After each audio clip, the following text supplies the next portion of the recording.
Hi friends, എവർക്കും Jiji toddy ടെക്കിലേക്ക് സ്വാഗതം. ഇന്നത്തെ ഈ വീഡിയോയിൽ നമ്മൾ നോക്കാൻ പോകുന്നത് എന്താ വെച്ച് കഴിഞ്ഞാല്, നമ്മളെല്ലാവരും ഓഡിയോസ് ഒക്കെ ഒരുപാട് കേൾക്കുന്നവരാണല്ലേ. അപ്പൊ അതിൽ തന്നെ പലരും എന്താ പറയാ, ഫോണിലൂടെ കേൾക്കുന്നവരുണ്ടാവും, ഹെഡ്സെറ്റ് വെച്ച് കേൾക്കുന്നവരുണ്ടാവും, അല്ലെങ്കിൽ ആംപ്ലിഫയേഴ്സ് ഒക്കെ ഉപയോഗിച്ച് കേൾക്കുന്നവരുണ്ടാവും. അപ്പൊ ആംപ്ലിഫയറിലൊക്കെ ഉപയോഗിച്ച് നമ്മൾ ഓഡിയോ വീഡിയോ അല്ലെങ്കിൽ ഓഡിയോ കേൾക്കുമ്പോൾ അതിനകത്ത് കൂടുതൽ ഉപയോഗിക്കുന്ന ഫോർമാറ്റ് എന്ന് വെച്ച് കഴിഞ്ഞാൽ MP3 ആയിരിക്കും അല്ലെ. അപ്പൊ MP3 ശരിക്കും പറഞ്ഞാൽ നല്ലൊരു ക്വാളിറ്റി ഉള്ള ഫോർമാറ്റ് ആണോ എന്ന് ചോദിച്ചാൽ അല്ല എന്ന് പറയേണ്ടി വരും. കാരണം എന്താ വെച്ച് കഴിഞ്ഞാൽ MP3 എന്ന് പറയുന്നത് ഒരു കംപ്രസ്ഡ് ഫോർമാറ്റ് ആണ്. നമ്മൾ യഥാർത്ഥ സിഗ്നലിനെ അടിച്ച് ചുരുക്കി മടക്കി ചെറിയൊരു പോർഷനാക്കി ഒരു പോർട്ടബിൾ ആക്കി എടുക്കുന്ന ഒരു മെത്തേഡാണ് ഈ MP3 എന്ന് പറയുന്നത്. അപ്പൊ ശരിക്കും പറഞ്ഞാൽ ഏത് ഫോർമാറ്റ് ആണ് കുറച്ചുകൂടി നല്ല ഫോർമാറ്റ്? അൺകംപ്രസ്ഡ് ആയ ഏതാണ് ഫോർമാറ്റ് ഉള്ളത്? അങ്ങനെ നോക്കുകയാണെങ്കിൽ ശരിക്കും പറഞ്ഞാൽ വേവ് എന്ന ഫോർമാറ്റ് ആണ് അൺകംപ്രസ്ഡ് ഫോർമാറ്റ് കാറ്റഗറിയിൽ വരുന്നത്. അതിനകത്ത് നമ്മളൊരു പാട്ടിന്റെ MB നമ്മൾ നോക്കുകയാണെങ്കിൽ ഒരു 30 മുതൽ 40 ആ റേഞ്ചിൽ ഉള്ള MB നമുക്കത് ഒരു പാട്ടിന് തന്നെ നമുക്ക് ആവശ്യമുണ്ടായിരുന്നു. അപ്പൊ MP3 ആയിട്ട് നമുക്ക് താരതമ്യം ചെയ്ത് നോക്കുമ്പോൾ കുറച്ച് കാര്യങ്ങൾ മനസ്സിലാവും. MP3യിൽ അപ്പൊ എത്രയുണ്ട്? MP3 നമ്മളൊരു സോങ് നമ്മൾ നോക്കുകയാണെങ്കിൽ സെയിം ലെങ്ത് വേവിലുള്ള അതേ ലെങ്ത് ഉള്ള ഒരു സോങ് നമ്മൾ MP3യിൽ നോക്കുകയാണെങ്കിൽ ഇപ്പൊ നോർമലി നമുക്കൊരു 2 MB അല്ലെങ്കിൽ 3 MB തന്നെ നമുക്ക് എന്ത് ചെയ്തിട്ട് ആ ഫുൾ സോങ് നമുക്ക് പ്ലേ ചെയ്യാൻ പറ്റും. ഓക്കെ, അപ്പോ അത്ര MB ഉള്ളൂ. അപ്പൊ അതിൽ തന്നെ നമുക്ക് മനസ്സിലായി എത്രത്തോളം അത് കംപ്രസ് ചെയ്തിട്ടുണ്ട് എന്നുള്ളത്. MP3 തന്നെ കുറച്ചുകൂടി ക്വാളിറ്റി കൂടിയ ഫോർമാറ്റ് എന്ന് പറയുന്നത് 320 kbps ഒക്കെ വരുന്നത് മാക്സിമം. അത്രയും ബിറ്റ് റേറ്റിലുള്ള ഫോർമാറ്റ് ആണ് വരുന്നത്. അപ്പൊ അതിൽ നമ്മൾ നോക്കുകയാണെങ്കിൽ തന്നെ അതിലൊരു പാട്ടെന്ന് വെച്ച് കഴിഞ്ഞാൽ ഒരു 4-5 MB അതിനകത്ത് വരും. മാക്സിമം ഒരു 6 MB അത്രേ വരുന്നുള്ളൂ. ഓക്കെ, അപ്പൊ നമ്മൾ വേവ് ഫോർമാറ്റിലുള്ളതാണ് കുറച്ചുകൂടി റിച്ച് ആയിട്ടുള്ള ഡെപ്ത് കൂടിയ ഓഡിയോസ് ഒക്കെ കിട്ടുന്ന ഒരു ഫോർമാറ്റ്. ഓക്കെ, അപ്പൊ ആ ഒരു ഫോർമാറ്റിലാണ് ഈ ഓഡിയോ ഫയൽസ് ആയിട്ടുള്ള എല്ലാവരും ഓഡിയോ ഇഷ്ടപ്പെടുന്ന അല്ലെങ്കിൽ ഓഡിയോ ടോൺ ക്വാളിറ്റി ഇഷ്ടപ്പെടുന്ന മ്യൂസീഷ്യൻസ് ഒക്കെ കൂടുതൽ ശരിക്കും പറഞ്ഞാൽ കുറച്ചുകൂടി പ്രിഫർ ചെയ്യുന്ന ഒരു ഫോർമാറ്റ് വേവ് ഫോർമാറ്റ് തന്നെയായിരിക്കും. ഓക്കെ, അപ്പൊ വേവ് ഫോർമാറ്റ് നമ്മുടെ നോർമൽ ആയിട്ടുള്ള MP3 പ്ലെയറിൽ വർക്ക് ചെയ്യില്ല. കാരണം കുറച്ചുകൂടി അഡ്വാൻസ്ഡ് ആയിട്ടുള്ള കുറച്ചുകൂടി ക്വാളിറ്റി കൂടിയിട്ടുള്ള ഒരു MP3 പ്ലെയർ വേണം. MP3 പ്ലെയർ എന്ന് ഉദ്ദേശിച്ചത് നമ്മുടെ ആംപ്ലിഫയറിൽ ഉപയോഗിക്കുന്ന MP3 മോഡ്യൂൾസിന്റെ കാര്യം ഞാൻ പറയുന്നത്. നമ്മുടെ ഫോണിൽ മിക്കവാറും എല്ലാ ഫോർമാറ്റും വർക്ക് ആവുന്നുണ്ട്. കാരണം ഇപ്പൊ ലേറ്റസ്റ്റ് ഫോണിൽ എല്ലാം സപ്പോർട്ടോടുകൂടി വരുന്നത്. പക്ഷെ നമ്മൾ ഒരു ആംപ്ലിഫയറിലേക്ക് പ്ലേ ചെയ്യുമ്പോൾ അതിലേക്ക് ഒരു മോഡ്യൂൾ നമ്മൾ കണക്ട് ചെയ്യുമ്പോൾ കൂടുതൽ നമുക്ക് യൂസ് ചെയ്യേണ്ടി വരുന്നത് വെച്ച് കഴിഞ്ഞാൽ ഒരു വേവ് സപ്പോർട്ട് ചെയ്യുന്ന നല്ല ക്വാളിറ്റി ഉള്ള ഒരു MP3 മോഡ്യൂൾ നമുക്ക് ആവശ്യമുണ്ട്. അപ്പൊ അത്തരത്തിലുള്ള MP3 മോഡ്യൂളിനെ കുറിച്ചാണ് ഇന്നത്തെ വീഡിയോയിൽ പറയുന്നത്. അപ്പൊ ഒരു അങ്ങനത്തെയുള്ള ഒരു മോഡ്യൂൾ നമ്മുടെ കയ്യിൽ കിട്ടിയിട്ടുണ്ട്. അപ്പൊ ആ മോഡ്യൂൾ ഏതാണെന്നും എന്താണെന്നും അതിനെ കുറിച്ചാണ് നമുക്ക് നോക്കാൻ പോണത്. ഇതാണ് നമ്മുടെ ആ ഒരു വേവ് സപ്പോർട്ട് ചെയ്യുന്ന ഒരു പ്ലെയർ. ഓക്കെ, അപ്പൊ ഈ പ്ലെയർ ഇതിനകത്ത് എന്തൊക്കെയുണ്ട് എന്ന് നോക്കാൻ നമുക്ക് എന്ത് ചെയ്യാം, ഇതിന്റെ ഒരു അൺബോക്സിംഗ് ഒരു വീഡിയോ നമുക്ക് നോക്കാം. ഇതൊന്ന് അൺബോക്സ് ചെയ്ത് നോക്കാം. ഓക്കെ, അപ്പൊ ഇതില് അവരെപ്പോഴും അവരുടെ ഒരു പ്രത്യേകത എന്ന് വെച്ച് കഴിഞ്ഞാൽ, ഗീസ്റ്റാറിന്റെ പ്രത്യേകത എന്ന് വെച്ച് കഴിഞ്ഞാൽ ഈ ഒരു എന്താ പറയാ, ഒരു കേസ് പ്ലാസ്റ്റിക്കിന്റെ നല്ല സ്റ്റേബിൾ ആയിട്ടുള്ള ഒരു എന്താ പറയാ സ്ട്രെങ്ത് ഉള്ള ഒരു ബോക്സിൽ തന്നെയാണ് അവർ അയക്കുന്നത്. ഓക്കെ, അപ്പൊ നമുക്കൊന്ന് ഓപ്പൺ ചെയ്ത് നോക്കാം ഇതിനകത്ത് എന്തൊക്കെയാണുള്ളത് എന്നുള്ളത്.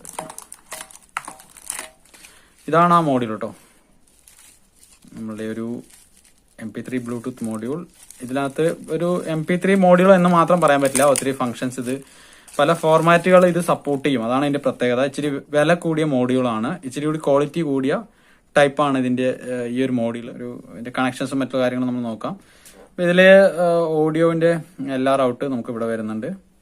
FM ആന്റിന്റെ ഫസ്റ്റ് പിന്നാണ്. അപ്പോൾ 4 പിൻ ആയിട്ടുള്ള ഒരു കേബിളാണ് അവർ ഉണ്ടെന്ന് തോന്നുന്നു ഇതിനകത്ത്. ഓക്കെ, ഇത് കണ്ടോ, 4 പിൻ ആയിട്ടുള്ള ഒരു കേബിളും പവറിന് കൊടുക്കാൻ പറ്റുന്ന ഒരു വയറുമാണ് ഇതിനകത്ത് ഉള്ളത്. ഇപ്പോൾ ഈ 2 കണക്ടർ ഇതിലുള്ളൂ. അപ്പോൾ നമുക്ക് പവർ ഈ ഒരു എല്ലാവരും ആന്റണിക്ക് ഇവിടെ നിന്ന് കൊടുക്കാം. അതുപോലെ തന്നെ പവർ സപ്ലൈക്ക് നമുക്ക് ഈ ഭാഗത്ത് നിന്ന് കണക്ട് ചെയ്ത് പവർ സപ്ലൈയും എടുക്കാം. പിന്നെ ഇതിന്റെ കൂടെ വന്നിട്ടുള്ളത് റിമോട്ടാണ്. റിമോട്ടിനെ കുറിച്ച് പറയുകയാണെങ്കിൽ സാധാരണ വരുന്ന ടൈപ്പ് ഒരു റിമോട്ട് അല്ല, അതിനെ വെച്ച് കുറച്ചുകൂടി ബെറ്റർ ആണ് എന്ന് പറയാം. അപ്പൊ നമ്മൾ അൺബോക്സ് ചെയ്തിട്ടുണ്ട്. ഇതാണ് നമ്മുടെ ആ ഒരു പ്ലെയർ. ഓക്കെ, ഇത് കാണുമ്പോൾ തന്നെ അല്പം വലിപ്പമുള്ള ടൈപ്പാണ്. നമ്മുടെ സാധാരണ വരുന്ന MP3 മോഡ്യൂൾസ് ഇതിനേക്കാളും ഒത്തിരി വലിപ്പമുണ്ട്. അതിന്റെ 2 ഇരട്ടിയിലധികം വലിപ്പമുണ്ട് ഈ ഒരു മോഡ്യൂളിന്. ഇത് വയർ എന്ന കമ്പനിയുടെ ഒരു മോഡ്യൂളാണ് കേട്ടോ. അതായത് ഇത്തരത്തിലുള്ള MP3 ബ്ലൂടൂത്ത് പ്ലെയർ മോഡ്യൂൾസ് ഒക്കെ ഉണ്ടാക്കുന്നതിൽ നല്ല ക്വാളിറ്റിയിൽ ഉണ്ടാക്കുന്ന ഒരു പേരുള്ള ഒരു കമ്പനിയാണ് ഈ വയർ എന്ന് പറയുന്നത്. ഓക്കെ, അതിന്റെ മോഡ്യൂളാണിത്. ഇത് LCD ഡിസ്പ്ലേ ആണ്. സാധാരണ വരുന്ന പോലെ നോർമൽ LED ഇല്ല, ഇതിൽ LCD ടൈപ്പ് ഡിസ്പ്ലേ ആണ് ഇതിനകത്തുള്ളത്. ഓക്കെ, അതിന്റെ ബോർഡും മറ്റുള്ള കാര്യമൊക്കെ അത്യാവശ്യം നല്ല ബിൽഡ് ക്വാളിറ്റി ഉള്ള ഇതാണ്. ഇത് അത്യാവശ്യം നല്ല വില വരുന്നുണ്ട് കേട്ടോ. ഇതിന് വില അത്യാവശ്യം വരുന്നുണ്ട്. അതിന്റെ മറ്റുള്ള ഡീറ്റെയിൽസും ആണെങ്കിൽ നമ്മൾ കോൺടാക്ട് ചെയ്താൽ നമ്മൾ വാട്സപ്പ് ലിങ്ക് കൊടുക്കുന്നുണ്ട്, അതിൽ നിങ്ങൾ കോൺടാക്ട് ചെയ്യാം നിങ്ങൾക്ക് ഡീറ്റെയിൽസ് കൂടുതലായിട്ട് അറിയണമെങ്കിൽ. ഓക്കെ, അപ്പോ ഈ ഒരു പ്ലെയർ നമുക്കൊന്ന് കണക്ട് ചെയ്ത് നോക്കണം, ഇതിന്റെ വർക്കിംഗ് എങ്ങനെയാണെന്നൊക്കെ. ഇതിൽ പ്രധാനമായിട്ടും എനിക്ക് പറയാനുള്ളത് ഇതിൽ സാധാരണ MP3 മോഡ്യൂൾസിൽ വരുന്ന പോലെ തന്നെയുള്ള കൺട്രോൾസ് എല്ലാം ഉള്ളത്. ഓക്കെ, ഇതിൽ അഡീഷണൽ ആയിട്ട് കാണുന്ന ഒരു റെക്കോർഡിംഗ് കൊണ്ടൊരു സെക്ഷൻ ഇവിടെ കാണുന്നുണ്ട്.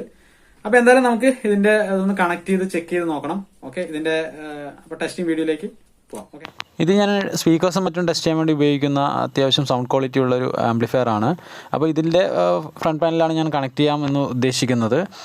അപ്പോൾ നല്ലൊരു ക്വാളിറ്റി ഉള്ളൊരു പ്ലെയർ കിട്ടാൻ വേണ്ടി ഞാൻ വെയിറ്റ് ചെയ്തിരിക്കുകയായിരുന്നു. ഓക്കെ, അപ്പോൾ ഇതെന്തായാലും ഫിക്സ് ചെയ്തിട്ട് നമുക്ക് ഒന്ന് ചെക്ക് ചെയ്ത് നോക്കാം എങ്ങനെയുണ്ടെന്നുള്ളത്. ഓക്കെ, ഇത് മൈക്ക ഷീറ്റ് ആയതുകൊണ്ട് അല്പം ബുദ്ധിമുട്ടിയിട്ടാണ് ഞാനത് കട്ട് ചെയ്തെടുത്തത്. ഓക്കെ, കട്ട് ചെയ്ത് അത് ഫിക്സ് ചെയ്യാം. ഇത് ഞാൻ ഹാൻഡ് മെയ്ഡായിട്ട് ഉണ്ടാക്കിയ ഒരു പാനലാണ്. അതുകൊണ്ട് തന്നെ അത്ര ഒരു പെർഫെക്ഷനൊന്നുമില്ല, എങ്കിലും അത്ര ബോറല്ല, കുഴപ്പമില്ലാതെ നമുക്ക് ഇത് സെറ്റ് ചെയ്യാമെന്നാണ് കരുതുന്നത്. ഓക്കെ, അപ്പോൾ എന്തായാലും ബോർഡ് മോഡ്യൂൾ ഇതിൽ ഫിക്സ് ചെയ്തിട്ടുണ്ട്. ഇനി നമുക്കിതിൻ്റെ കണക്ഷൻസാണ്, അതിൻ്റെ ഓഡിയോ സെക്ഷൻ കണക്ഷൻസാണ്. ഇത് ഞാൻ വാസ്റ്റബിൾ ബോർഡ് നമ്മൾ ചെയ്ത ഒരു വാസ്റ്റബിൾ ബോർഡിലേക്കാണ് ഇത് കൊടുക്കുന്നത്. അപ്പോൾ ഇതെല്ലാം കൂടി നമുക്ക് സെറ്റ് ചെയ്ത് വെക്കാമെന്നാണ് കരുതുന്നത്. ഇത് പവർ സപ്ലൈ ആണ്. പവർ സപ്ലൈക്ക് വേണ്ടിയിട്ട് ഒരു 5 വോൾട്ടിൻ്റെ റെഗുലേറ്റർ പവർ സപ്ലൈ ആണ് ഞാൻ എടുത്തിട്ടാണ് കൊടുത്തിട്ടുള്ളത്. അതായത് ഒരു DC to DC buck converter ഉപയോഗിച്ചിട്ടാണ് ഞാനത് കൊടുത്തിട്ടുള്ളത്. അത് ഒന്ന് അലൈൻ ചെയ്ത് 5 വോൾട്ട് ആക്കി വെച്ചിരിക്കുകയാണ്. ഓക്കെ, ഇപ്പോൾ ഫ്രണ്ട് പാനലെല്ലാം ഫിക്സ് ചെയ്തെടുത്തിട്ടുണ്ട്. അത്യാവശ്യം കാണാൻ കുഴപ്പമില്ല, എല്ലാം സെറ്റ് ചെയ്തിട്ടുണ്ട്. ഇനി നമുക്ക് ടെസ്റ്റ് ചെയ്ത് നോക്കാം. ഞാൻ ഈ മോഡ്യൂൾ ടെസ്റ്റ് ചെയ്യുന്നതിന് വേണ്ടിയിട്ട് കുറച്ച് വേവ് ഫോർമാറ്റിലുള്ള സോങ്സ് ആഡ് ചെയ്തിട്ടുണ്ട്. അതുപോലെ തന്നെ 1-2 ഫ്ലാഗ് ഫോർമാറ്റിലുള്ള സോങ്സ് കൂടി ആഡ് ചെയ്തിട്ടുണ്ട്. ഇത് വർക്ക് ചെയ്യുമെന്ന് അറിയുന്നതിന് വേണ്ടിയിട്ട്. ഓക്കെ, അപ്പോൾ നമുക്ക് ടെസ്റ്റ് ചെയ്ത് നോക്കാം.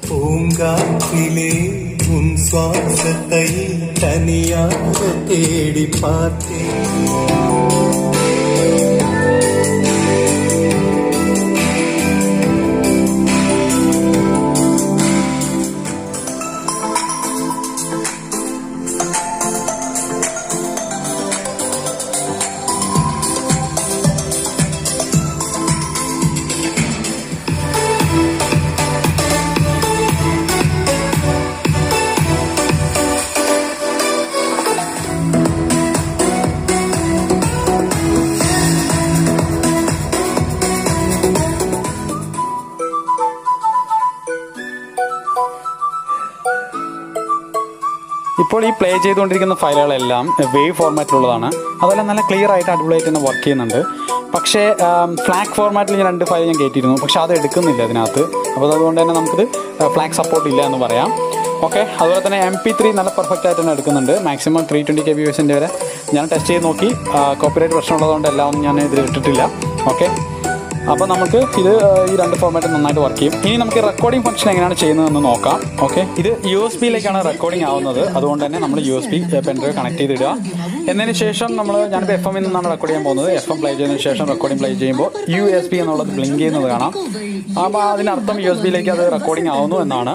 അല്പനേരം കഴിഞ്ഞ് നമ്മൾ ഒന്നുകൂടി റെക്കോർഡിംഗ് ബട്ടൺ പ്രസ് ചെയ്യുമ്പോൾ റെക്കോർഡ് ചെയ്ത ഫയൽ അതിൻ്റെ USB-യിലേക്ക് സേവ് ആകുന്നതാണ്. എന്നിട്ട് അത് പ്ലേ ആവാൻ സ്റ്റാർട്ട് ചെയ്യും. ഓക്കെ, അപ്പോൾ നമുക്ക് ഈ റെക്കോർഡ് ചെയ്ത അതേ ഫയൽ ഫുള്ളായിട്ട് തന്നെ പ്ലേ ആവും. അപ്പോൾ ഇത് നമ്മുടെ USB-യിലേക്കാണ് സേവ് ആകുന്നത്. അതിലൊരു ഫോൾഡറായിട്ട് ഈ സാധനം വന്ന് കിടക്കുന്നുണ്ട്. ഓക്കെ, അപ്പോൾ ഇത് ബ്ലൂടൂത്തിൽ നിന്നോ ഓക്സിൽ നിന്നോ കണക്ട് ചെയ്ത് നമുക്ക് ഈ ഒരു റെക്കോർഡിംഗ് ഫംഗ്ഷൻ വർക്ക് ചെയ്യിപ്പിക്കാൻ പറ്റും. കാരണം FM റേഡിയോയിലൊക്കെ നമുക്ക് ഏതെങ്കിലും പാട്ട് വരുമ്പോൾ ഈസി ആയിട്ട് റെക്കോർഡ് ചെയ്യാനൊക്കെ ഇത് സഹായിക്കും. അപ്പോൾ ഇത് പ്ലേ ചെയ്ത് നോക്കിയപ്പോൾ എനിക്ക് തോന്നിയ ചില കാര്യങ്ങൾ പറയാം. ഇത് അത്യാവശ്യം നല്ല ക്വാളിറ്റി ഉള്ള ഒരു വേവ് MP3 പ്ലെയർ തന്നെയാണ്. ഇതിൽ ഞാൻ ഫ്ലാഗ് ഫോർമാറ്റ് കൂടി പ്ലേ ആവുമെന്ന് പ്രതീക്ഷിച്ചെങ്കിലും ആ ഒരു ഫോർമാറ്റ് ഇതിൽ വർക്ക് ചെയ്യുന്നില്ല, അത് എടുക്കുന്നില്ല. ഓക്കെ, നമ്മൾ സാധാരണ ഉപയോഗിക്കുന്ന MP3 പ്ലെയറിനെ അപേക്ഷിച്ചിട്ട് അല്പം വില കൂടുതലാണ്. പക്ഷേ അത്യാവശ്യം നല്ല സൗണ്ട് ക്വാളിറ്റി ഉണ്ട്. അതുകൊണ്ട് തന്നെ നമുക്ക് പ്രീമിയം ടൈപ്പ് ആയിട്ടുള്ള സിസ്റ്റങ്ങളിൽ നല്ല സൗണ്ട് ക്വാളിറ്റി ഇഷ്ടപ്പെടുന്ന ഹൈഫൈ ആയിട്ടുള്ള സിസ്റ്റങ്ങളിലൊക്കെ നമുക്ക് എന്ത് ചെയ്യാം, ഇത് ഇൻസ്റ്റാൾ ചെയ്യാൻ പറ്റും. നിങ്ങൾക്കെല്ലാവർക്കും ഈ വീഡിയോ ഇഷ്ടമായി എന്ന് കരുതുന്നു. നിങ്ങളുടെ ഭാഗത്തു നിന്നൊരു സപ്പോർട്ട് ഉണ്ടെങ്കിൽ മാത്രമേ എനിക്ക് പുതിയ വീഡിയോകൾ ചെയ്യാൻ പറ്റുള്ളൂ. അതുകൊണ്ട് തന്നെ നിങ്ങൾ ലൈക്ക് ചെയ്യുക. അതുപോലെ തന്നെ നിങ്ങളുടെ അഭിപ്രായങ്ങളും സജഷൻസും എനിക്ക് കമൻറ്റ് ചെയ്യുക. അതുപോലെ സബ്സ്ക്രൈബ് ചെയ്യാത്ത ആരെങ്കിലും വീഡിയോ കാണുന്നുണ്ടെങ്കിൽ അവർ തീർച്ചയായും സബ്സ്ക്രൈബ് ചെയ്യുക. ഓക്കെ, അപ്പോൾ എന്തായാലും അടുത്ത വീഡിയോ കാണുന്നവരെ ബൈ.